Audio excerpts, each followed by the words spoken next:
Good evening, everyone, and welcome. My name is Irini, and I help run events here at the Strand. For a little bit of history, Strand was founded in 1927 by the Bass family over on 4th Avenue's Book Row. Stretching from Union Square to Astor Place, Book Row gradually dwindled until after over 92 years, Strand is the sole survivor, still run by the Bass family, still housing new and used books, and running near 400 events a year. Tonight, I'm excited to have with us Lewis Raven Wallace. Lewis is a journalist and the co-founder of the National Program Director for Press On, a Southern journalist collective that supports journalism in service of liberation. He is the recipient of multiple awards, including, most recently, the New Economies Reporting Fellow and Public Radio News Directors Incorporated for Best Long Documentary. His audio work has appeared on NPR, Marketplace, in the 2015 National Queer Arts Festival, and many others. Lewis' written work has appeared in multiple magazines where he writes about voices of people who are geographically, economically, and politically marginalized, and on collective action. Joining Lewis in conversation tonight is Samantha Allen, a GLAAD award-winning journalist. Glad? Yeah. That's why you check before the event. Not the trash bag company. An author of Love and Estrogen. She received her PhD in Women's Gender and Sexuality Studies from Emory University in 2015 and was the 2013 recipient of the Kinsey Institute John Money's Fellowship for Scholars of Sexology. She's appeared on MSNBC, CNN, NPR's On Media, and is a senior reporter for the Daily Beast. Help me in welcoming them both to the Strand. Hi, everybody. Thank you so much for being here. Can you hear me all right? Yeah? Okay, great. I'm Lewis, and I'm going to start out by actually asking you all to do a little talking. If you could find a friend, ideally someone that you don't already know, and share your name and your pronouns and a question that you like to ask, or your favorite question if you want, just any question. This is just to get you to think about questions. On any topic, not a question about the book. Thanks for indulging me, everybody. Any good questions that you learned, or your favorite question that you want to share?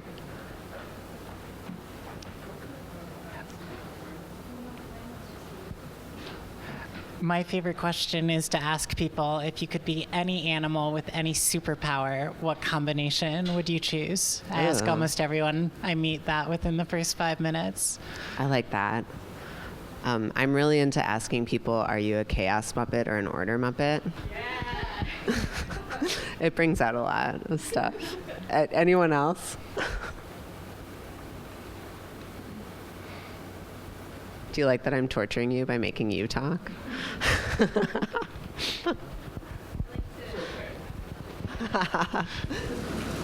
gotten into asking people, what's something you hate that everyone else loves?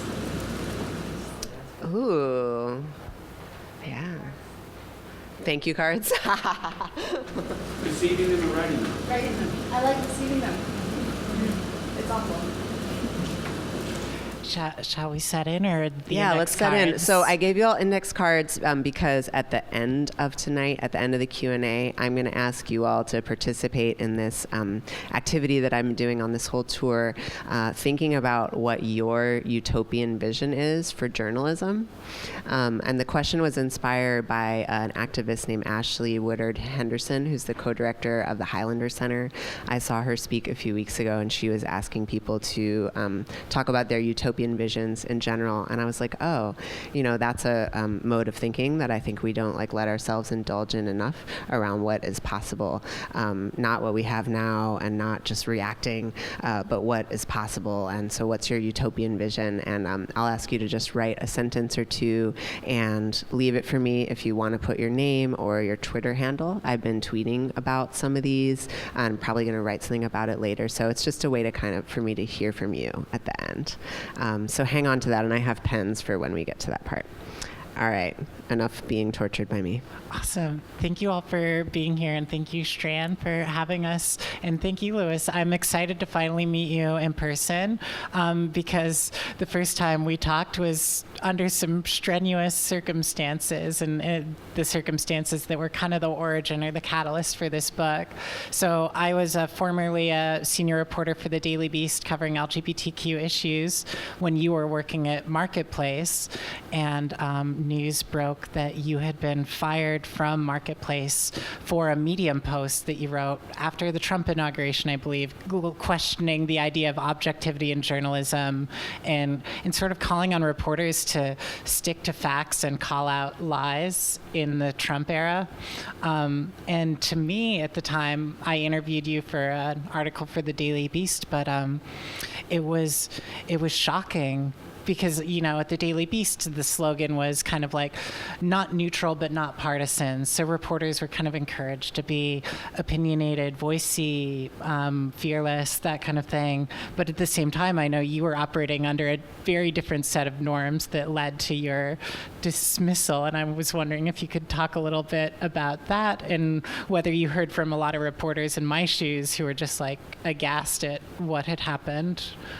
Yeah, for sure. So working in public media, there was certainly this different set of norms around objectivity and being impartial that I had been participating in for, I guess, about 5 years at that point in my journalism.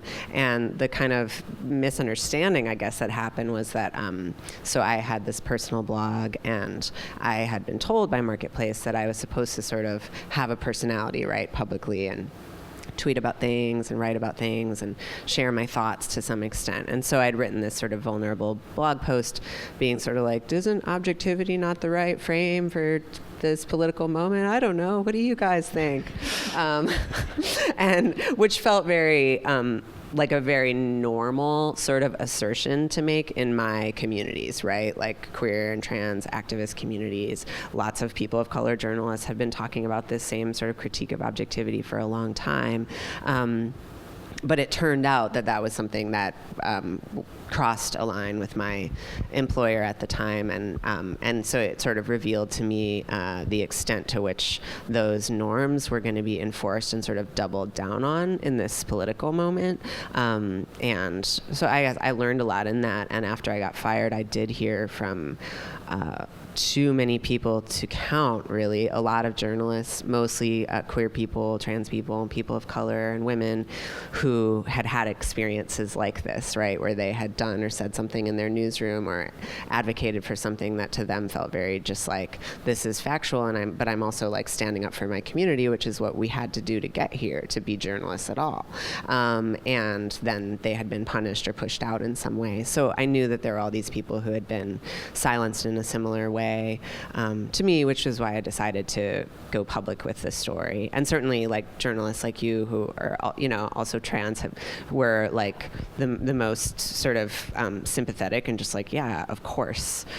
Yeah. I mean, and to your credit, it fueled you writing this book. I feel like if I had been fired from Marketplace, I would have gone and watched The Crown on Netflix for a year and done I did nothing. watch The Crown. But it sort of sparked you to, like, question, like, where did this notion of objectivity in journalism come from? How did it become almost synonymous with how we think about journalism?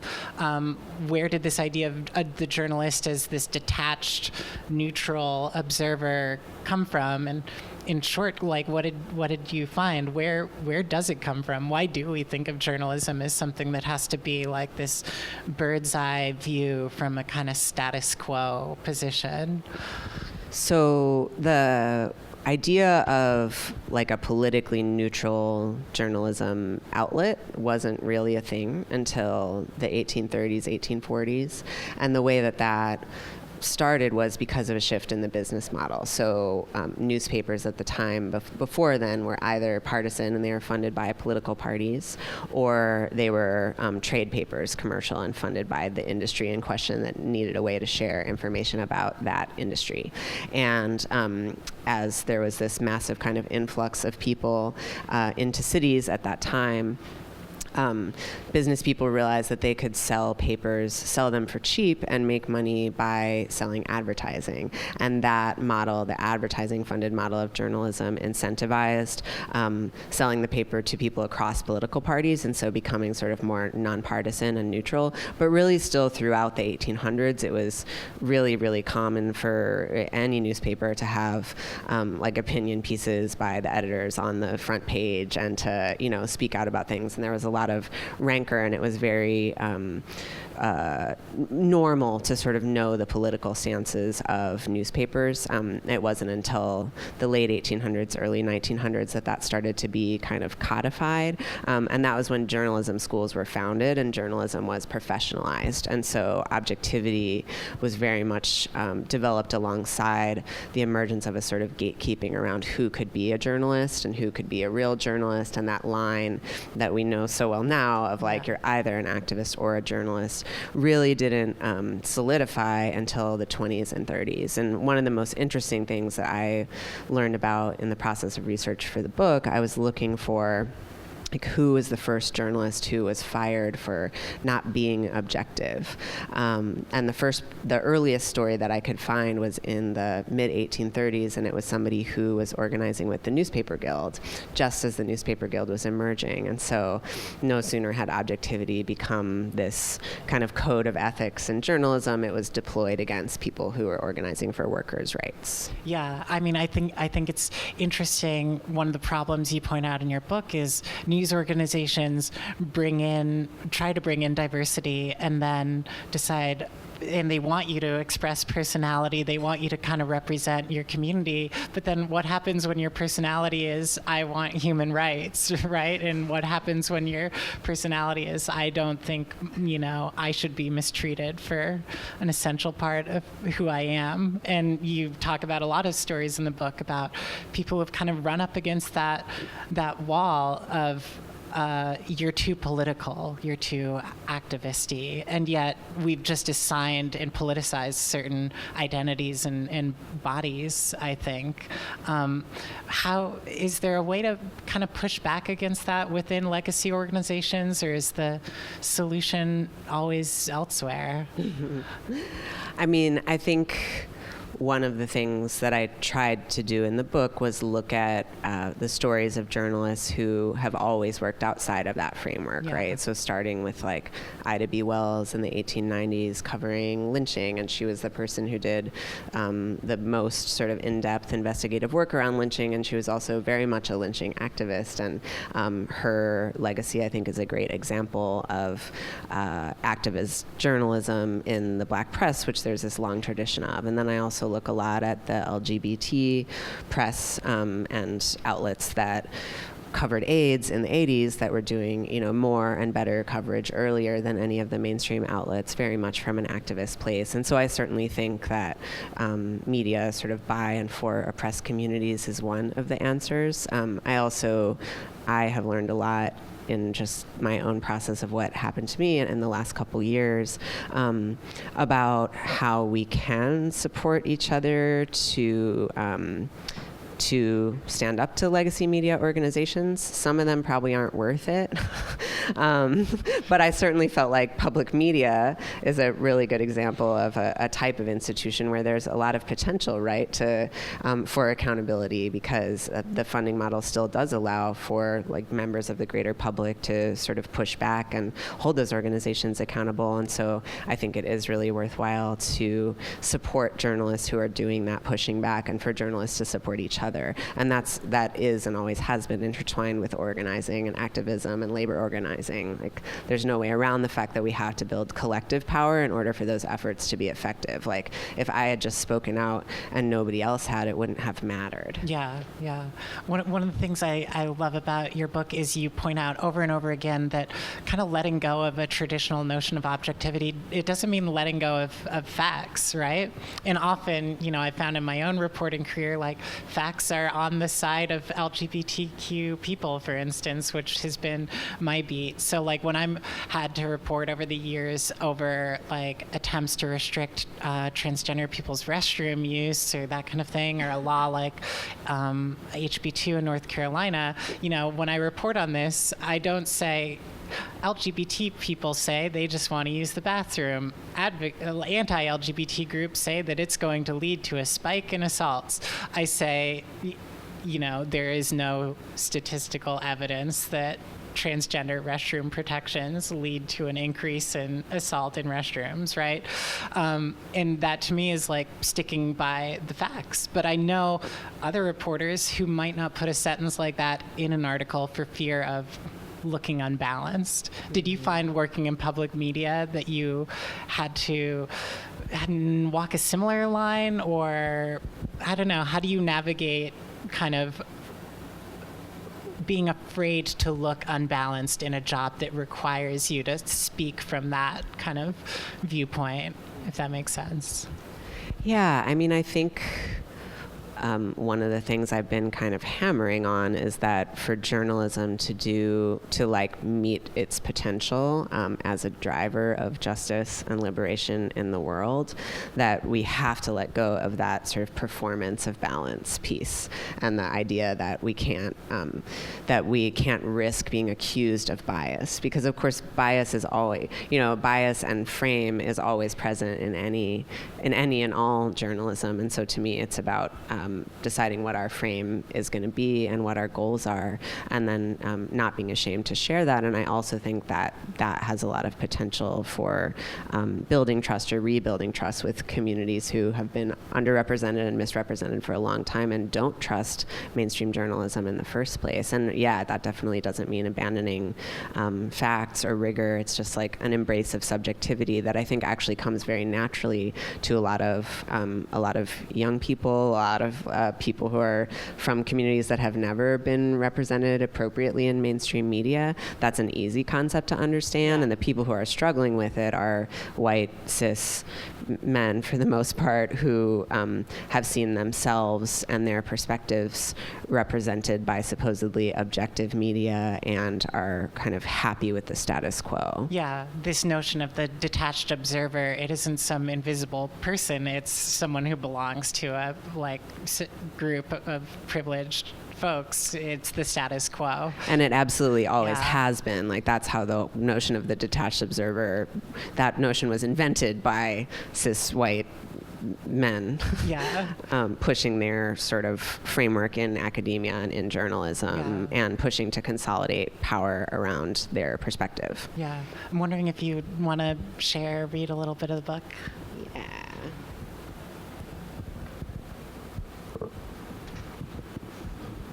So one of the joys of working on this book was getting to be more introspective and self-reflective about the work that I had done while I was in public media, and kind of beyond the critique of objectivity, just like digging deeper on the implications of that and the ways that I'd participated in power structures that are generally accepted in journalism that I now don't accept and want us to push past.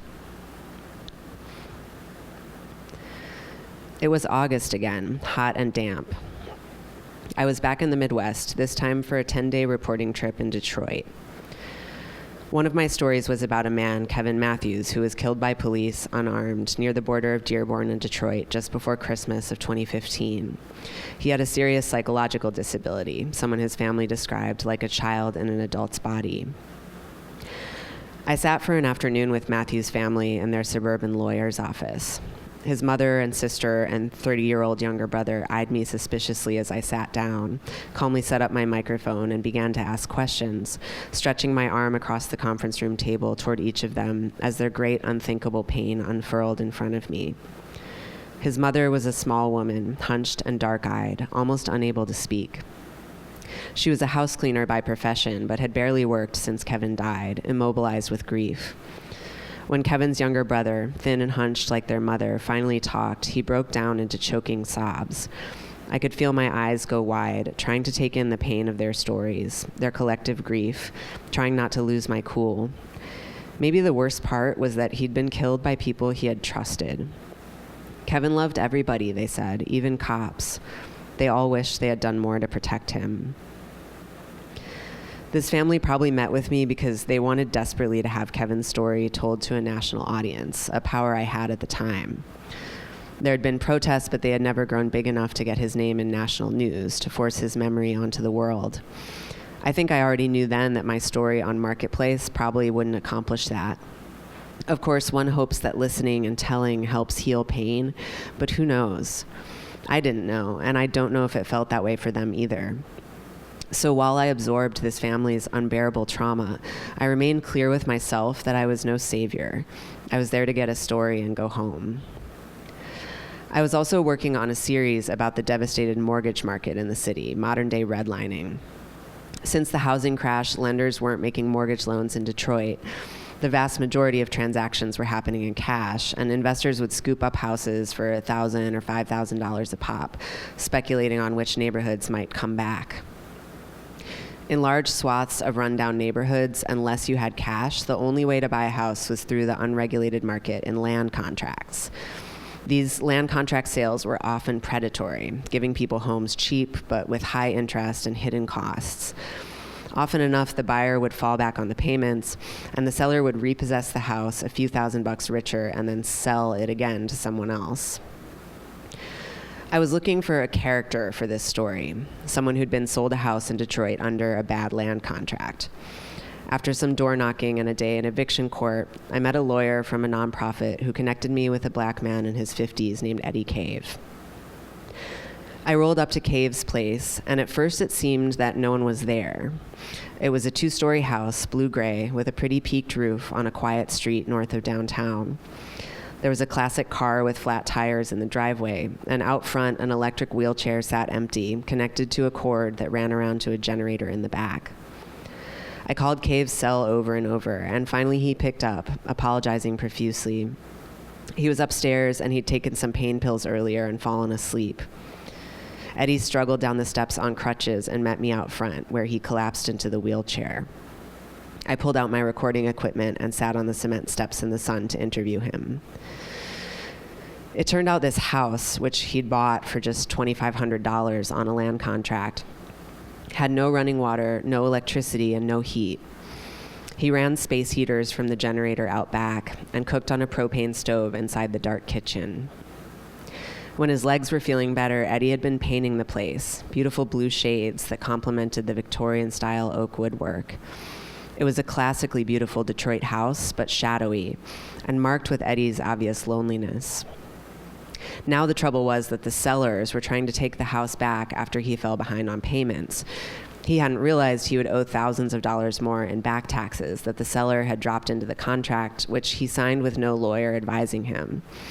A local nonprofit was trying to bail him out so that he could keep the house from tax foreclosure. Cave had wire-rimmed glasses and a giant smile, salt and pepper whiskers on his gaunt face. He reminded me of people I'd known, queer men, although I never asked his orientation. And he alluded to a past in which he was part of a big, active community. He'd been a DJ in New York City, where he's from, but most of his friends had died, he said, from AIDS or crack. He'd been in Detroit for a couple decades, surviving his own disability and trying to do work in his community. I listened for hours, letting Cave offer up anything he wanted to share as I prepared to create an image of him as more than just a victim of his circumstances, a full person. At some point, sitting in the sun together, he hugged me from his chair and started to sob freely. He'd bought this house because he wanted a safe haven, for himself and for the kids on the block. He just wanted to get back to where he could DJ block parties, he said, give back to his neighborhood. He didn't want to be the one getting help. He wanted to be a journalist. "You're a beautiful person," he said, smiling into my eyes. "So are you," I said, unself-conscious about the microphone between us. I got back to the shiny high-rise where Marketplace's New York studios were housed, loaded with what radio people call good tape, powerful stories plucked from the ruins of decades of racial segregation and institutional white supremacy, tears and lonesomeness, captured with deep empathy. I tried to do stories that talked about all of this in context, put a finger on who and what is to blame. But ultimately, Eddie Cave got 4 minutes, hardly time to explain the mortgage market and paint a quick picture of his quiet block. Kevin Matthews and his family got 6 minutes. Later, I would use my Detroit clips to apply for jobs and fellowships. Periodically, during my years in public radio, I descended into a despair about what I saw as the extractive, exploitive nature of my work. I wanted to reconcile the contradictions, to believe I was doing right by people, but it called to mind one of my favorite books, Janet Malcolm's The Journalist and the Murderer. It's a story about a journalist covering a murder, but she also compares journalists to murderers, in that we are people whose vocation calls on us to deceive our sources, make them believe we are their friends, when in fact we're just purveyors of whichever part of their story we deem the most useful, the most true. She implies that journalism is a sociopathic calling at its root. As journalism is taught and practiced today, I can't say I disagree. Good intentions aren't enough when you're dealing with entrenched power structures. I'd always tried to push past my own comfort zone in the search for more justice, which in this case meant abandoning the fantasy that I had truly helped. But the version of myself that had parachuted into Detroit and left with a bitter picture, another sliver of poverty porn, was a version of myself I didn't really like. The journalist as murderer, or at least as miner, extracting people's pain to craft a story whose beneficiaries are the audience, the radio show, the reporter, other people elsewhere. My empathy, no matter how deep and real, could not undo this power dynamic. I was another white person profiting off of black people's pain. I knew there had to be another way. I'll stop there.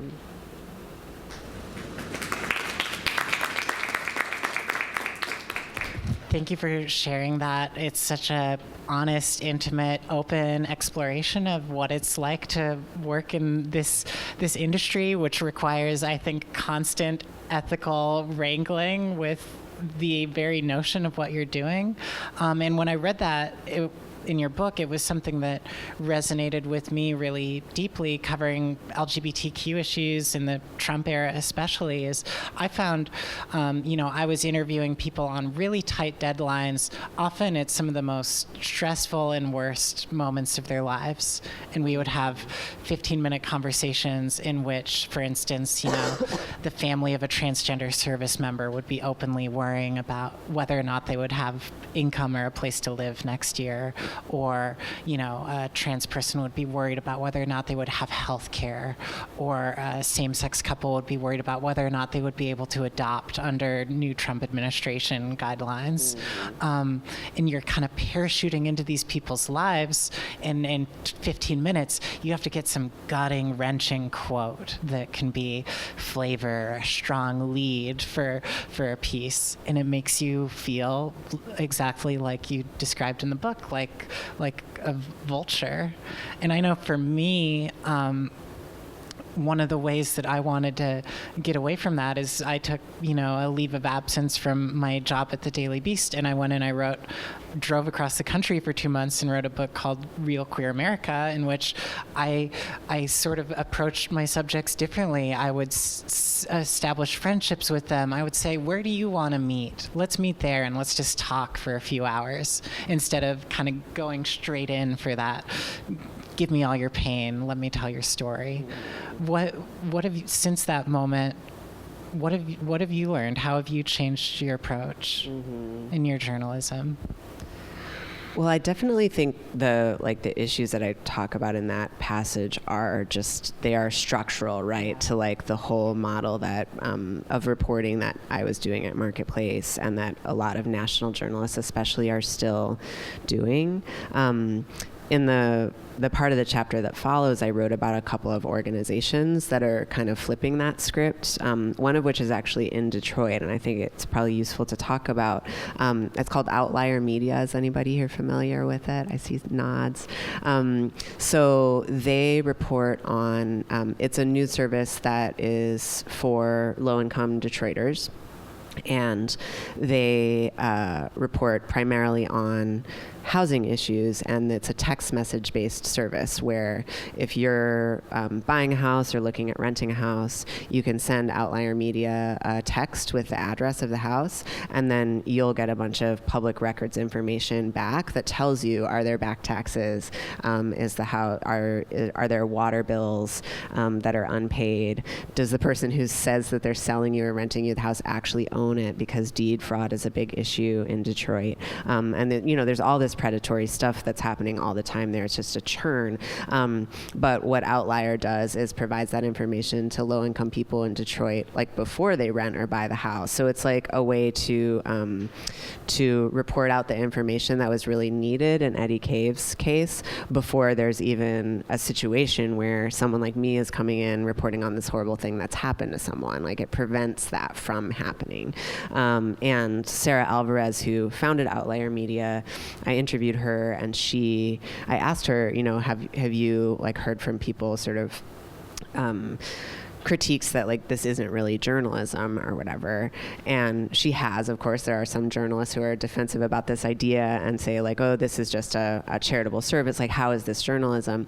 And her argument actually relates back to Marketplace, where I used to work. She's like, Marketplace reads out stock market information every day that is personalized financial information for people with money. We provide personalized financial information for low-income people in Detroit based on what they need. And so it just kind of flips the whole thing. And Sarah also talks about not putting a high value on empathy in her work. Like, she's basically like, I'm not here to go out and convince people who aren't low-income Black people in Detroit that they should empathize and therefore help, because that reinforces this like charity power dynamic of like bad things happen to you and then powerful people come help you, which I think is the assumption in the sort of model of change that Marketplace story was written in. The assumption is like, oh, I'm going to take this story, I'm going to report it out, and then powerful people elsewhere will help. But A, often they don't, and B, that like reinforces often a bunch of other negative power dynamics that are disempowering to the communities being reported on. And so just like flipping that whole script, I think, to me, is really the goal. I don't know how to do that as like a freelance reporter contributing to outlets that I have no control over their model, but yeah. But it's like a neoliberal fantasy, isn't it? This idea that, oh, if we just showcase people's pain, some benevolent billionaires surely will swoop in and solve this problem, right? And it gets at this essential question of like, who is journalism for? And I think how we think of journalism and how we perceive it as being objective or being activism often depends on who your journalism is for. If it's for the person with, stock investments and mutual funds and that kind of thing, we see, oh, that's just, business reporting or that kind of thing. But this service you're describing, where it's helping low-income people understand the housing market in their area, that project runs into accusations of being activism or just not really journalism. Do you feel like journalists ask themselves that question enough? Like, who is this for? Who am I writing this for? Who am I in service of right now?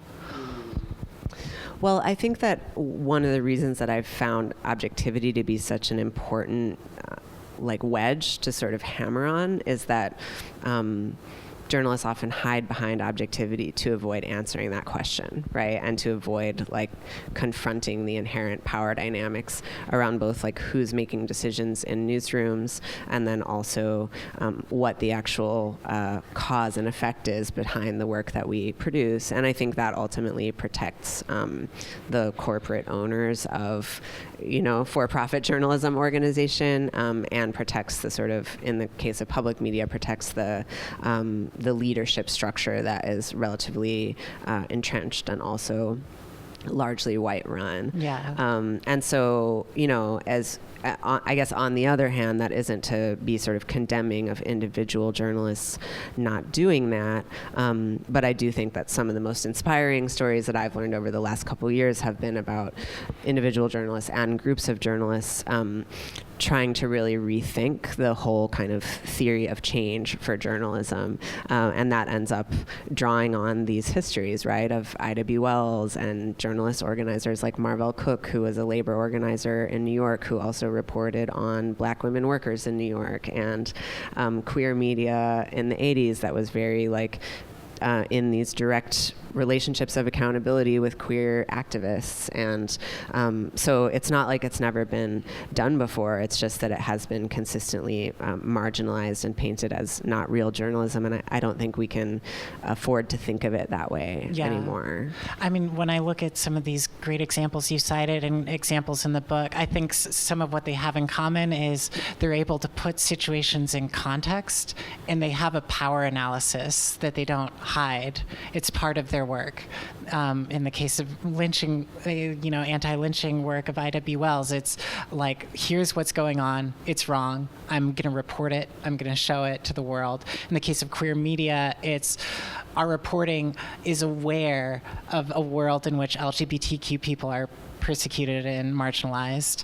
And, I think you and I, both being transgender, you kind of develop a power analysis as a survival tactic of just inhabiting the skin that we're in. You can't help but have an ongoing power analysis of the world when you belong to a marginalized identity. And I don't think I'm a perfect journalist by any means, but if I had a critique of some of my colleagues, it's that sometimes it seems like not enough folks in the industry have a kind of ongoing power analysis, or they'll report on an issue like an LGBTQ issue as if it takes place against some static vacuum in which LGBTQ people have just as much power as non-LGBTQ people, rather than in a world where, discrimination against LGBTQ people is rampant, right? And, one thing I wanted to explore with you is where is that lack of power? Where in the flow does that lack of power analysis happen? Are reporters aware, or in disguising it for the sake of their jobs? Do they not learn a power analysis the same way a marginalized reporter might? Do they just have to table it to keep their jobs? What's going on? Yeah. Right. Well, I mean, who here learned an anti-oppression power analysis in school? Or some people did. Where'd you go to school? New school. All right. Of course. That's cool. And so I feel like a lot of it is, and there's a reason for that, right? A lot of it is structural and cultural.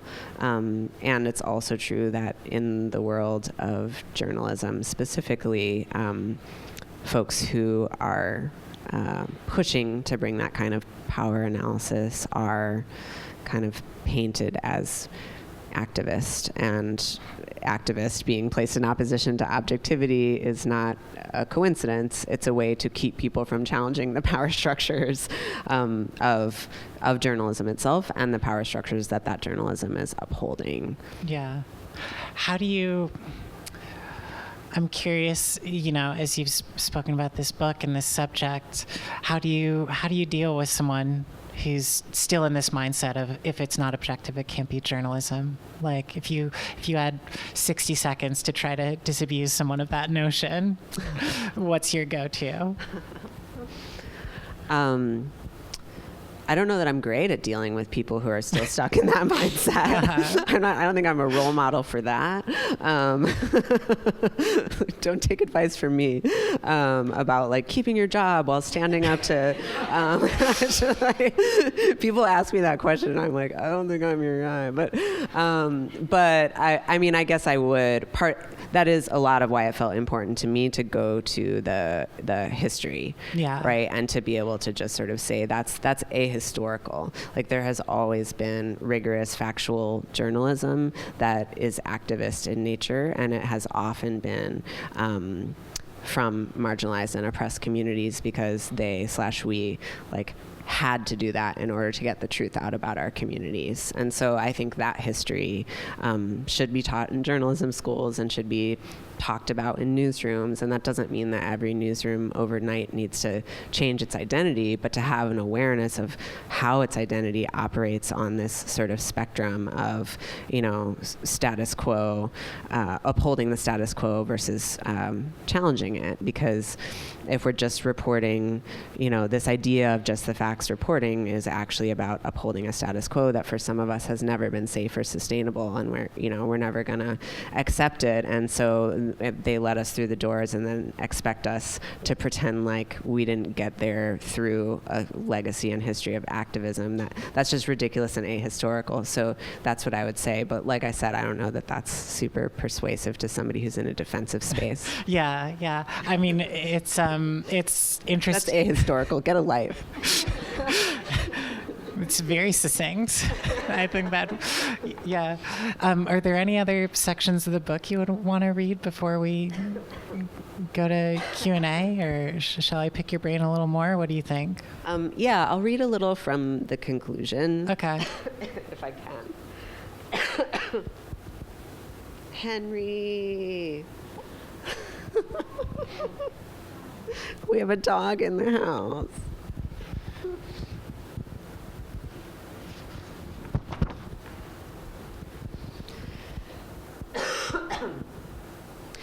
So this is kind of, I guess, preempting a question that comes up a lot in Q&A about alternative facts and disinformation and misinformation. There's a lot of anxiety about that, and I get that. I'm going to talk a little bit in here about the work of a writer named Gary Younge. Do people know his work? He's the poetry editor at The New Yorker and runs the Schomburg Center. And he wrote a really amazing book called Bunk that's about the history of hoaxes and fake news in the United States. And he talks about it a lot in terms of like the relationship between hoaxes and white supremacy, and how the cultural forces of white supremacy are often actually behind the hoax in the US. He puts forward this idea of the colonization of doubt. So it's basically, the idea as I understand it is that like doubt and skepticism and curiosity are a good thing that we need, right? And alternative facts and disinformation and misinformation campaigns of the kind that we're dealing with today sort of shift the mindset of doubt from skepticism into cynicism. So it becomes not just like, we shouldn't trust it, let's dig deeper, but we shouldn't trust it, let's stop asking questions and stop engaging. And so that's the colonization of doubt. What to do about alternative facts, about the bullshit and dishonesty that dominates our political discourse today? The truth is, I don't know.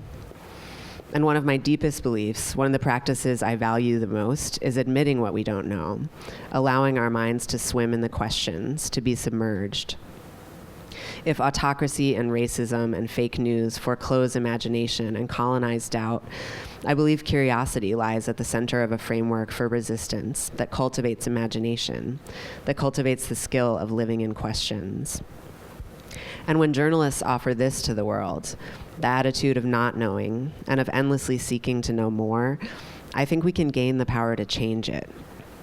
When we foreclose imagination and curiosity, foreclose fierce analysis in favor of feigned objectivity, we sacrifice that power, feeding instead into cynicism and indifference. Truth isn't truth, so what's the point? This is just the way things are, people say.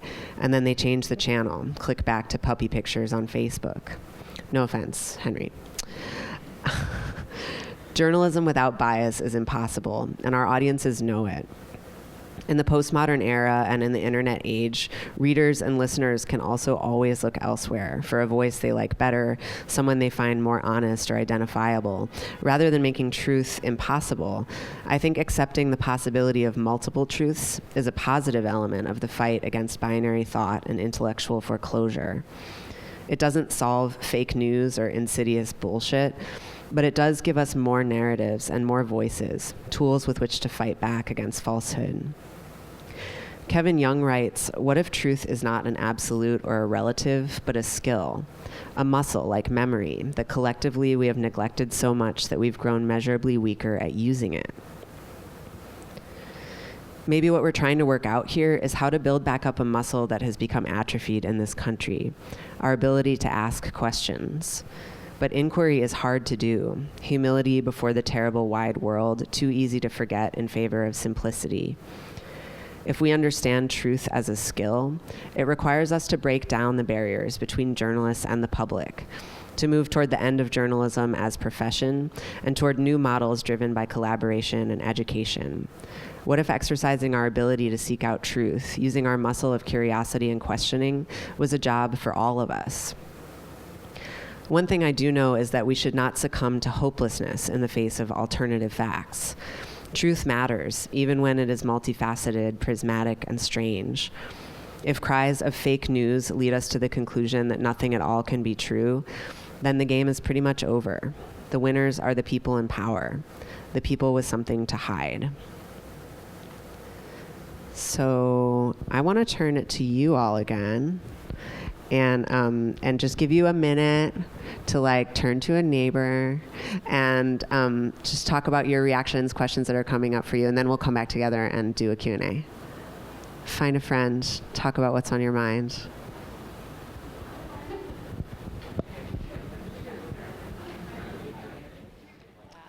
So let's take some questions and also comments and, feelings and stuff.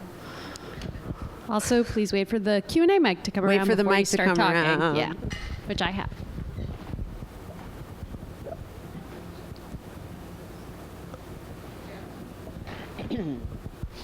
So a lot has changed in the short time since you left Marketplace. If that post was up now, do you think it would have been the same outcome? Oh, I love this question.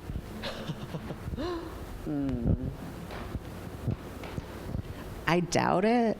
I mean, I think in that moment, so one of the big things that the bosses at Marketplace didn't like about the post and that they felt was partisan or revealed a political perspective or whatever was that I had named white supremacy and that Trump benefits from white supremacy. And obviously that's been talked about a lot over the last couple of years. So I don't know that it would have played out the same way. I do think like an institution like that continues to have the same sort of set of interests in not having that conversation, but they might have like calculated the PR consequences of that differently in this moment than they did a couple years ago.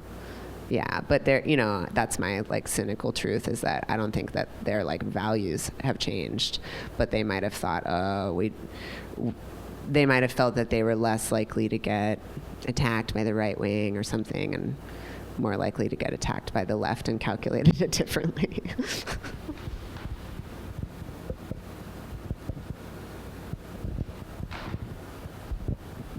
As this is actually for both of you, as journalists who've been doing this work for years, day to day, and like working within these institutions, like what are either just solutions that you've thought of to maybe move the model of journalism from something that feels exploitative as the storyteller of these narratives to something that feels more either equitable or, I don't know, anything that you've ever thought, like why do we do it this way instead of this way?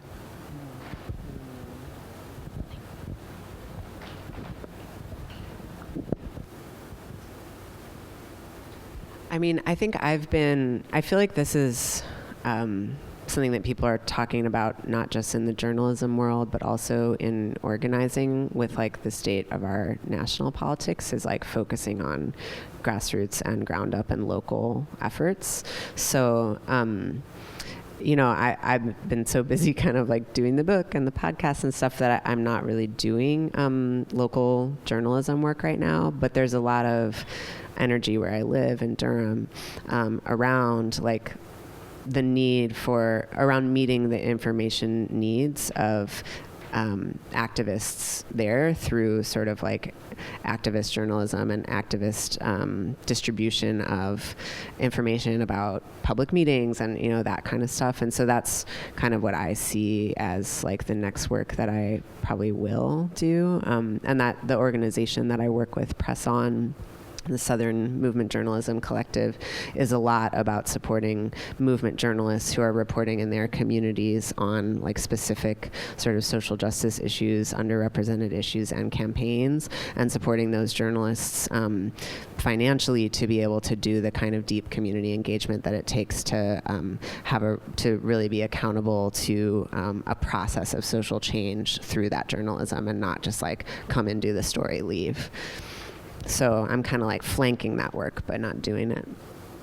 Yeah, I mean, for me, part of the solution was getting away from that really extractive kind of model of journalism. So I went from being, the reporter on the LGBTQ beat at a national outlet to being a freelance reporter writing primarily for LGBTQ outlets. And interviewing someone for a story that's going to go up on an LGBTQ outlet is a different experience than interviewing someone for a story that's going to go in front of a more centrist or right-leaning audience. You can empathize more, you can be more transparent about who you are. And that's something, I've always tried to do, even in that more kind of extractive mode, but especially like when I worked on my book, was like, it requires vulnerability for someone to share their story with you. And, I would return that vulnerability while interviewing people. When I talked to LGBTQ people, like all across more conservative parts of the country to write my book, I would share my own story because we had time to, but also because I wanted to like honor them sharing their life with me. And I find, at least in this little experiment, that the more we just kind of talked from a place of intimacy and honesty, not only did I get what I needed out of the interview in terms of like quotes and flavor and that kind of thing, but the process felt less, I don't know, like that vulture kind of swooping in, and they felt more comfortable with me knowing a bit about where I came from. I also can't tell you the number of times where I've interviewed trans people who have been in the news who have been like, I'm so happy to be interviewed by a trans reporter about this because of the amount of questions I've been asked about, unrelated stuff about my body or that kind of thing. And yeah, I think just being open about where I come from has helped. But anyway, sorry to... There's a couple of people and organizations that I would recommend too, and who are talking a lot about kind of harm reduction in reporting on immigration. One of them is Tina Vasquez, who now works at PRA, who just tweets and talks a lot publicly about her process of reporting on immigration and undocumented communities. And another one is Borderless, which is a Chicago-based media organization covering immigration that has a really, really great ethics code about how they engage with the people that they cover. So I would recommend just looking at those resources too.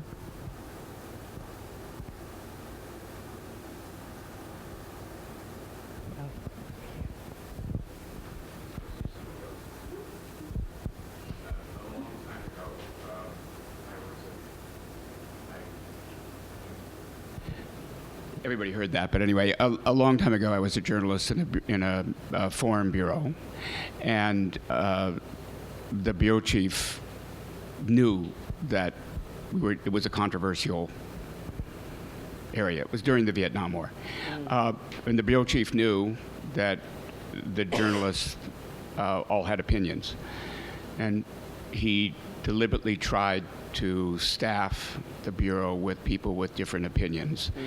Is that something that, if you're a freelancer selling articles to people you agree with, that's one way out. But if you're not, if you're in it was Time Magazine, if you're in a big institution and you've got to deal with this, does that appeal to you as a possible approach?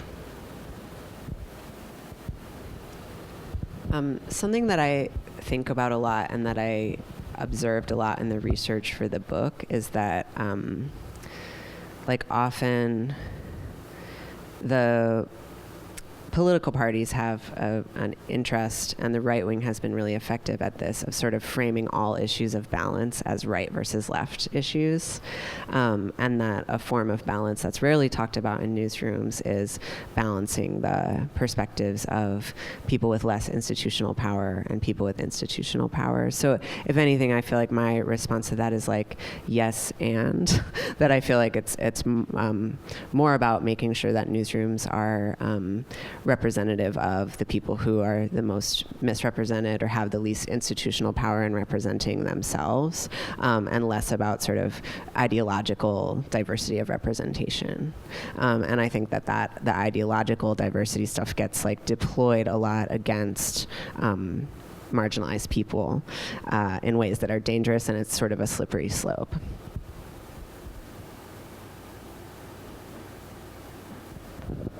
Hello, my name's Ash. I am just a couple years starting working in journalism, and I'm really interested in how we claim the label of journalist. And I'd be curious to hear your evolution of like when you started calling yourself a journalist and feeling really comfortable in that, and as your work is changing, whether or not you've given thought to if that label still continues to fit for you.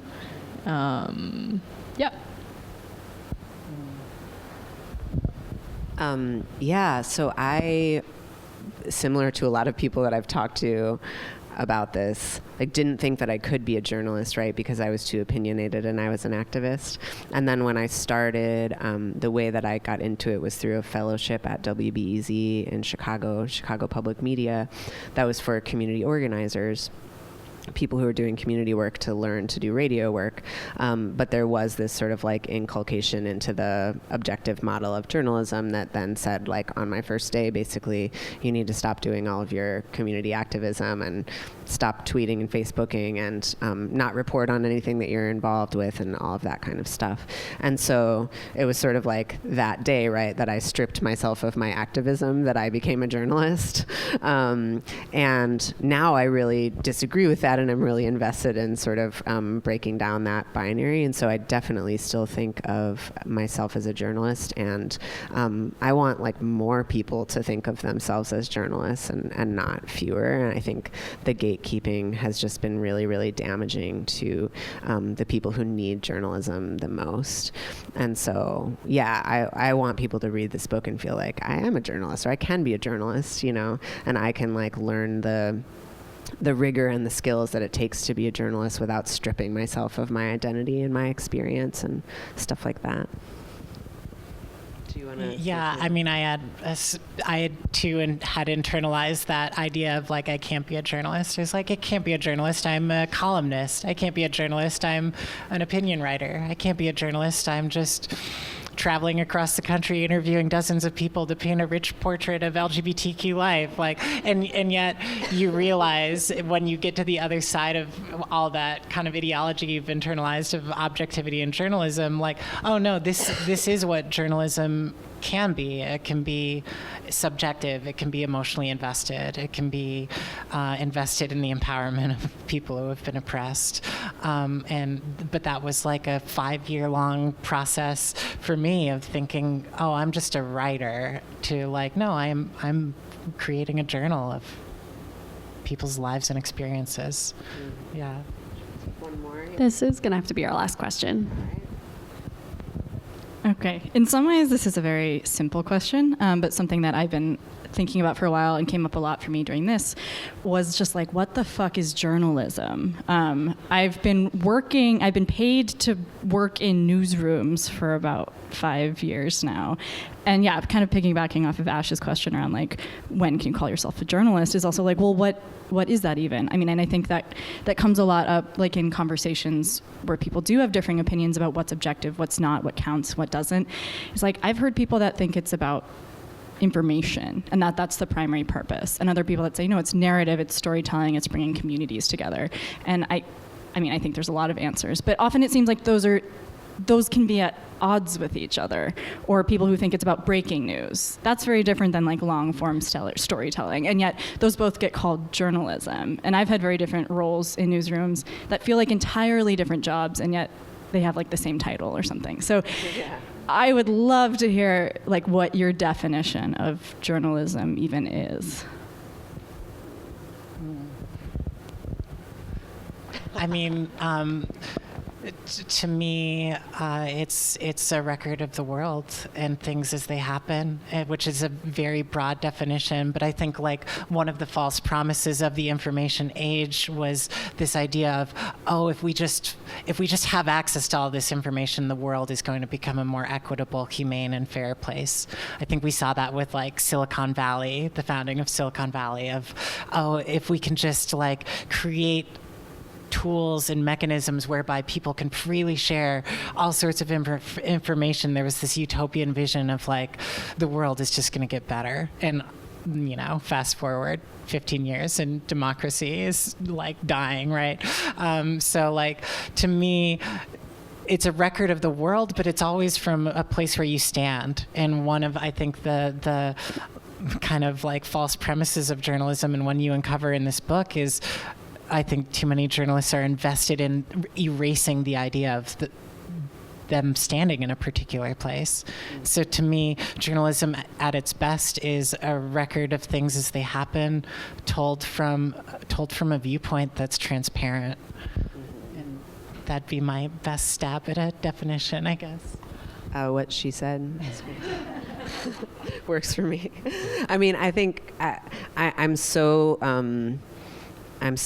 like squicked by the idea of like regulating at the edges of what journalism is or can be, right? On the one hand. On the other hand, I do think that like there are acts of journalism that are distinct from writing an opinion piece or something like that, you know, that there is like some level of gathering and distilling information and stories and framing those and giving them some kind of meaning that is generally what I think of as journalism. But I think that's a great segue into our final question, which is about what journalism could be, right? Like what is the journalism that we need? What's our vision for journalism? What is utopian journalism? In an ideal world, what would journalism be? So I want you all to write down your thoughts on that for a minute or two. And then if you don't mind sharing them with me, you can just leave the cards on the seat. And I'll pick them up. That would be super lovely. 'Cause yeah, I want us to think about like not just what it is, but what it can be. And then after that happens, I will be signing books somewhere. Where? Right behind you. Oh, to your great. right. Yeah, So, right here. Yeah. So after all this lovely question filling is done, you guys are going to actually, if you would like to get a copy of your book signed, line up right here to this table. Lewis will be signing his book and selling some swag from his podcast. Yes, I have swag. I have Ida B. Wells posters that are really beautiful, and you can buy them and support the podcast, theviewfromsomewhere.com. If you would like to buy a copy of the book, you can do so at that back register over there. That register is only going to be open for another 5 to 10 minutes, so I highly recommend you do that if you would like to get the book signed. Thank you. Thank you, Lewis, and thank you I all have for pens. being there.